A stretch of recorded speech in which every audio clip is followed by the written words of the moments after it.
Hello दोस्तों, कैसे हो आप सभी। आज मैं आपके लिए कहानी लेकर आई हूँ।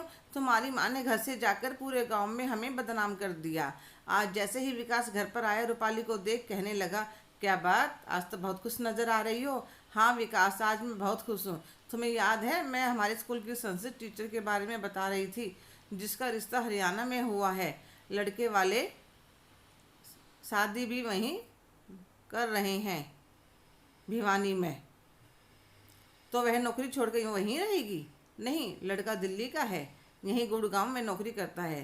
शादी के कुछ दिनों बाद आ जाएगी। हम चार मैडम शादी में जा रही हैं। मैं बच्चों को उनकी मौसी के पास छोड़ जाऊंगी, आप एडजस्ट कर लोगे। नंदिनी ने 2 साल पहले ही नौकरी ज्वाइन करी थी। रूपाली और 3-4 मैडमों के साथ उसकी गहरी दोस्ती हो गई थी। उसने सबको शादी में इनवाइट करा था। हम चारों सहेलियां भिवानी में उन्होंने जो फार्म हाउस बुक कर रखा था वहां पहुंच जाती हैं।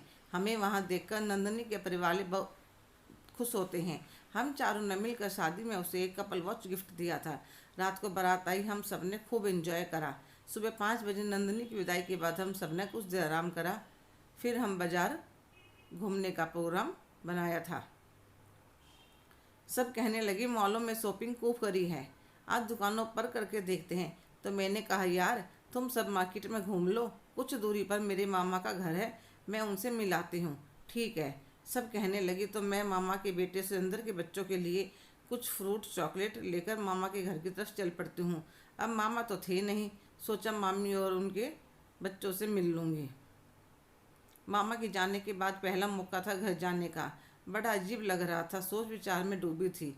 जब घर के आगे पहुंच गई, रिक्शा वाले ने कहा, देखिए बहन जी, यहीं आना था ना आपको। हाँ भैया। अब मैं उतरकर उसके पैसे देकर गेट के पास पहुंच गई। गांव में पूरा दिन दरवाज़ा बंद करने की जरूरत नहीं होती। दरवाज़ा खुला देख मैं अंदर चली गई कि मामी मुझे देखकर खुश होगी। मैं घर के अंदर घुसने ही लगी थी कि बहुत तेज आवाज़ आ रही थी। मैंने ध्यान से सुना, यह लक्ष्मी भाभी की आवाज़ थी। वह कह रही थी, अभी तो रोटी खाई थी। उसने 5 साल की है, पर पेट है कि कितना खा ले, भरने में नहीं आता। मैं बड़ी दुविधा में पड़ गई कि अंदर जाऊं तो कैसे जाऊं, पर मजबूरी, गेट से वापस जाना अच्छा नहीं लगता। अंदर गई तो देखा मामी की आंखों में आंसू थे। मुझे देखकर मामी ने जल्दी से साड़ी के पल्लू से आंखें साफ कर ली। अरे रूपाली बेटा, आज यहाँ कैसे? आओ बिटिया। फिर उन्होंने अपनी बेटी आरती को आवाज़ दी, जो 3 साल से अपनी बेटी के साथ पति के जाने के बाद से मायके में रह रही थी। आरती, आरती देखो तो, रूपाली आई है। आरती पानी का गिलास लेकर आती, अरे रूपाली कैसी हो तुम दोनों, तुम्हारी बेटी कैसी है? सब ठीक है दीदी। दीदी आप कैसी हो? हाँ जी रही हूँ, चलो मैं तुम्हारे लिए चाय बना कर लाती हूँ। इतने में लक्ष्मी भाभी भी आ जाती है। अरे रूपाली कैसी हो? हाँ ठीक हूँ भाभी, और आप सुनाओ? हाँ भाई ठीक है। और मेरा भतीजा? हाँ वह 12 साल का हो गया होगा। हाँ 7वीं में पढ़ता है। इतने में आरती चाय बनाकर ले आती है तो लक्ष्मी भाभी कहती है, अरे खाली चाय पिलाओगी क्या? मैं समोसे और मिठाई लेकर आती हूँ, और तुम इतने खाने की तैयारी कर लो। इतनी दूर से आई, खाना खाए बिना नहीं जाने दूंगी। और बाहर चली जाती है। तो मैंने मामी से पूछा, मामी क्या हुआ? लक्ष्मी भाभी को वह दीदी के साथ ऐसा व्यवहार क्यों कर रही है? क्या बताऊँ रूपाली, जब तो सुरेंद्र आरती को उसकी ससुराल से ले आया, थोड़ा बहुत इसका हिस्सा था वह भी ले आया। कहने लगा, यहाँ मैं अपनी बहन को किसके भरोसे छोड़ूं। 2-4 महीने तो सुरेंद्र लक्ष्मी ने खूब ममता दिखाई, फिर सब कुछ अपने कब्जे में कर लिया। अब पूरा दिन नौकरों जैसा सलूक करती है मेरी बच्ची के साथ। और स्वीटी, अरे उसका क्या कसूर, उसे भी सुनाने से पीछे नहीं हटती। सच में जब तुम्हारी मम्मी की बात मान लेती, आरती को पढ़ाई करवाती, तो आज जैसे तुम अपने पैरों पर खड़ी हो, मेरी बेटी भी खड़ी होती। जब भी पढ़ाई की बात करती तो इसकी दादी कहने लगती, लड़की है क्या करेगी, स्कूल जाकर घर का काम सीखेगी। सुरेंद्र जाएगा स्कूल तो 2-4 क्लास मुश्किल से पढ़ाई, फिर तुम्हारे मामा को सिखाकर स्कूल से नाम कटवा दिया। उस टाइम में थोड़ी हिम्मत दिखाई होती तो आज मेरी बच्ची की यह हालत ना होती। इतने में लक्ष्मी भाभी आ जाती है, 2 प्लेटों में रसगुल्ले समोसे लगाकर गर्म चाय बनाकर लेकर आती है। चाय पीने के बाद मैंने मामी से कहा, मामी अगर आप कहो तो कुछ दिनों के लिए दीदी और स्वीटी को अपने साथ ले जाऊं। अरे नहीं, यह दोनों माँ बेटी क्या करेंगे शहर जाकर? लक्ष्मी भाभी बोली। मामी सब समझ रही थी, मुफ्त की नौकरानी मिली हुई है तो क्यों जाने देगी। पर मामी ने कहा, ठीक है रूपाली ले जाओ, इसका भी मन बदल जाएगा। खाना खाने के बाद मैं दीदी और स्वीटी को लेकर भिवानी वापस आ जाती हूँ। रूपाली की सहेलियाँ कहते हैं, रूपाली यार तुमने शॉपिंग मिस कर दी, बड़ा मज़ा आया। और यह तुम्हारे साथ कौन है? तो रूपाली कहती है, अरे यह मेरी बड़ी बहन आरती और यह भांजी स्वीटी, और दीदी यह मेरी सहेलियाँ हैं, हम सब एक स्कूल में पढ़ाती हैं। सब नंदिनी के घर से विदा होकर दिल्ली के लिए रवाना हो जाती हैं। घर पहुंचकर रूपाली आरती को गेस्ट रूम दिखाती है। दीदी आप दोनों हाथ मुंह धोकर बाहर आ जाइए, इतने मैं चेंज करके आपके लिए चाय बनाती हूँ। इतने दोनों कमरे से बाहर आती हैं तो रूपाली 2 कप चाय और स्वीटी के लिए दूध बिस्किट ले आती है। आरती कहती है, बच्चियाँ कहाँ हैं? दीदी वह अपनी बुआ के घर हैं। आप इतने मूवी देखिए, मैं स्कूटी पर दोनों बच्चों को ले आती हूँ, तुम चला लेती हो? हाँ दीदी, आजकल तो सब लेडीज़ चलाती हैं। रूपाली जब बच्चों को लेने जाती है तो घर के बाहर से अपने पति को फ़ोन करके सारी बात बता देती है ताकि दीदी के सामने कोई सीन ना हो। पर विकास तो सुनकर बहुत खुश होता है। अच्छा किया रूपाली, दीदी का कुछ दिनों के लिए चेंज हो जाएगा। यह बात सुनकर रूपाली को तसल्ली हो जाती है कि विकास नाराज नहीं हुए। वह पीहू और परी को लेकर आ जाती है। घर आकर देखती है इतनी देर में दीदी ने दाल, आलू की सूखी सब्जी और आटा गूंथ कर तैयार कर रखा था। रूपाली कहने लगी, दीदी मैं यहाँ आपको काम करवाने के लिए नहीं लाई। अरे तो क्या हुआ, मैं बैठी बैठी क्या करती। फिर पीहू मौसी मौसी कहकर आरती के लिपट गई। थोड़ी देर में स्वीटी के साथ दोस्ती हो गई। कुछ देर बाद विकास भी आ जाता है तो आरती को देखकर कहता है, दीदी आपको आपका कभी मन नहीं करता हमसे मिलने का? अरे नहीं जीजू, इतनी दूर अकेले आना मुश्किल हो जाता है। फिर वह और रूपाली दोनों साथ में रोटियां बनाती हैं। आज तो खाना बहुत बढ़िया बना है। हाँ दीदी ने बनाया है। खाना खाने के बाद थोड़ी देर बात करके सब सोने चले जाते हैं। अगले दिन मैं स्कूल में जाना शुरू कर देती हूँ। विकास ऑफिस और दोनों बेटियाँ स्कूल, एक LKG में और एक फर्स्ट क्लास में पढ़ती थी। घर में दोपहर तक दीदी अकेली रहती। बर्तन सफाई कपड़े के लिए तो मेड आती थी। मना करने के बाद भी दीदी खाना बनवाने में हेल्प करवा देती। एक दिन विकास का ऑफिस से फ़ोन आया कि घर के पास वाले रेस्टोरेंट में डिनर के लिए चलेंगे। विकास के ऑफिस से आने के बाद तैयार होकर घर से कुछ ही दूरी पर बने एक रेस्टोरेंट में जाते हैं। आरती इतने बड़े रेस्टोरेंट में पहली बार आई थी क्योंकि वह गांव में ही पली बड़ी थी और गांव में ही शादी हुई थी। विकास आरती से पूछता, दीदी आप क्या लोगी? इतने बच्चे बोल पड़ते, मैं पिज्ज़ा लूँगी तो परी कहते मैं चाउमीन। बेचारी स्वीटी को तो इन चीज़ों का पता ही नहीं था। विकास उसके लिए भी पिज्ज़ा मंगवा देते हैं। तीनों के लिए डोसे ऑर्डर कर देते हैं। रूपाली कहती, दीदी यहाँ के डोसे बहुत टेस्टी हैं, संडे को मॉल घूमने चलेंगे। आपकी और स्वीटी के लिए शॉपिंग भी तो करनी है। ऑर्डर आने पर सब अपना अपना खाना खाने में मस्त हो जाते हैं। स्वीटी तो बड़े ही चाव से खा रही थी। मम्मी बहुत टेस्टी है। रूपाली कहती, बेटा ये ऐसा फिनिश करो फिर आइसक्रीम भी खाएंगे। ठीक है मौसी।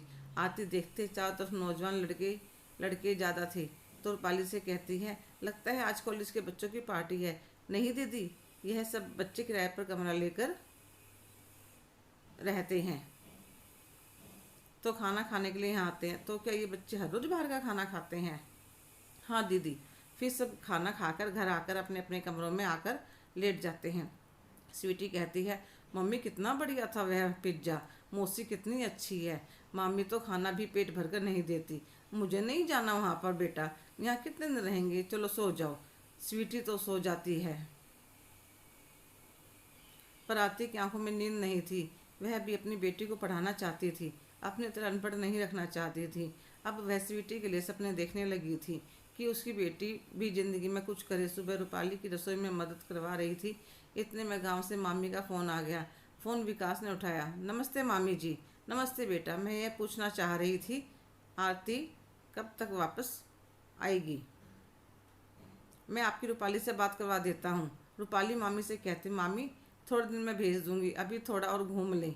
ठीक है बिटिया कहकर फ़ोन काट देती है। फिर सब अपने अपने स्कूल ऑफिस चले जाते हैं। घर में रह जाती हैं माँ बेटी। आपकी अपनी ही सोच में डूबी थी।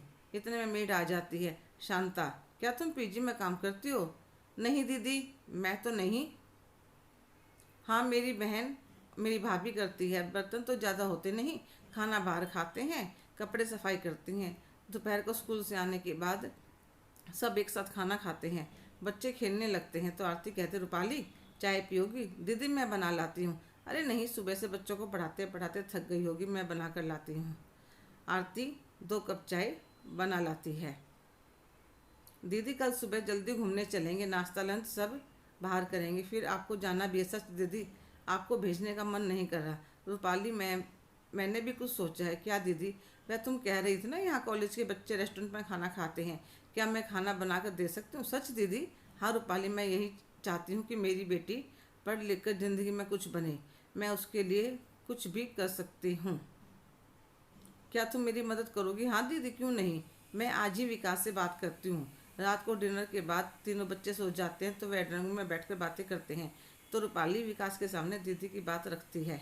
तो विकास कहता है, आइडिया तो बढ़िया है, पर हमारी इतनी पीजी वालों से जानकारी नहीं है। तो आरती कहती है, जो मेड आती है उसकी बहन और भाभी पीजी में काम करती हैं। ठीक है दीदी, मैं कल उससे बात करती हूँ। अगर कुछ हिसाब बनता है तो आप अपना टिफ़िन सर्विस का काम शुरू कर सकती हैं। कुछ दिन किचन में बना लेना, काम बढ़े तो ऊपर वाले कमरे में शुरू कर लेना। अगले दिन घूमने का प्रोग्राम कैंसिल कर मैं मेड की बहन और भाभी से मिलकर उनसे बात करती हूँ कि वह जहाँ काम करते हैं वहाँ के बच्चों से पूछो कि उन्हें घर का बना ताज़ा खाना चाहिए क्या, वह भी सही रेट पर। अगर हाँ करते हैं तो एक टाइम का खाना टेस्टिंग के लिए फ्री में दे देंगे।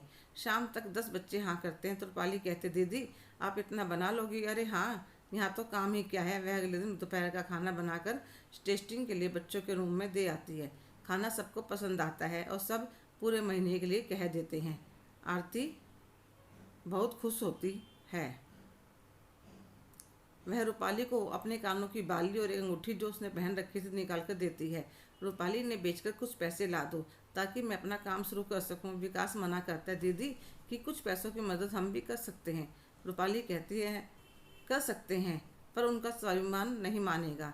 शाम को मेड को लगाकर ऊपर की सारी सफाई करवा दिन में पूरा सेटअप कर देते हैं। खाना भेजने के टिफ़िन, गैस, चूल्हा, बर्तन, राशन जो घर में एक्स्ट्रा रखा था, कुछ बर्तन रूपाली दे दिए, कुछ आरती खरीद कर ले आती है। आरती के हाथों में बड़ा जायका था, बच्चे बड़े खुश होकर खाते थे।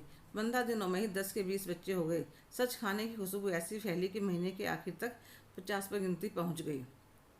तो रूपाली ने एक हेल्पर रख ली। आरती के पैर जमने लगे। आरती ने रूपाली को कहकर स्वीटी का एडमिशन भी स्कूल में करवा दिया। जब मामी को पता चला तो वह भी बहुत खुश हुई।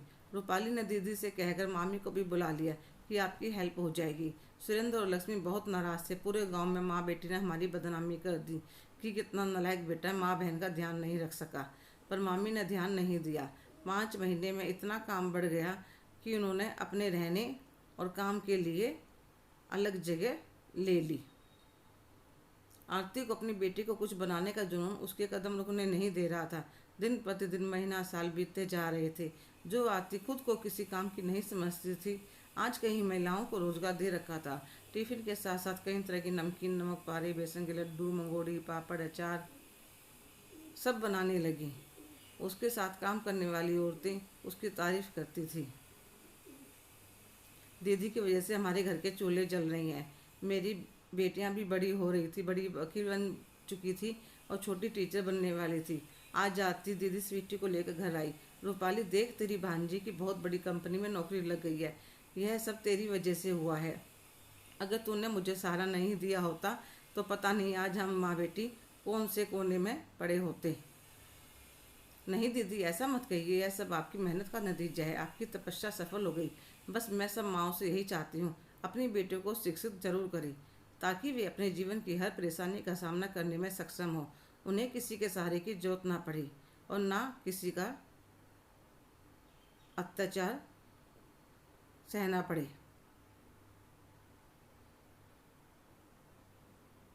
हेलो दोस्तों, आपकी क्या राय है? रूपाली सही कह रही है? कमेंट करके ज़रूर बताइएगा। अगर आप मेरे चैनल पर नए हैं तो लाइक, शेयर, सब्सक्राइब करना ना भूलें। धन्यवाद।